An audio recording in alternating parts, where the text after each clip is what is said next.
சட்டசபை தேர்தலில் போட்டியிடும் வேட்பாளர்கள் தங்களது வேட்புமனுக்களை இனி ஆன்லைன் மூலம் மட்டுமே தாக்கல் செய்ய வேண்டும் என தேர்தல் ஆணையம் விரைவில் அறிவிக்கலாம் என தகவல் வெளியாகியுள்ளது.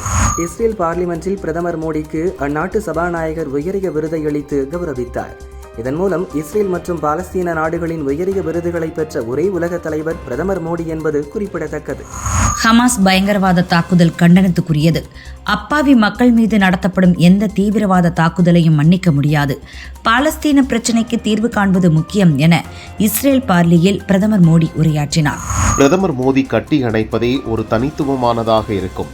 தனிப்பட்ட முறையில் மோடிக்கும் எனக்கும் நெருக்கமான நட்பு உண்டு என இஸ்ரேல் பிரதமர் நெதன்யாகு சொன்னார். பின்தங்கிய மக்கள், தொழிலாளர்கள், விவசாயிகளுடன் அவர் கொண்டிருந்த பிணைப்பு மற்றும் அவர்களுக்காக குரல் கொடுக்க எடுத்த முயற்சிகளுக்காக நல்ல கண்ணு நினைவு கூறப்படுவார் என பிரதமர் மோடி இரங்கல் தெரிவித்தார்.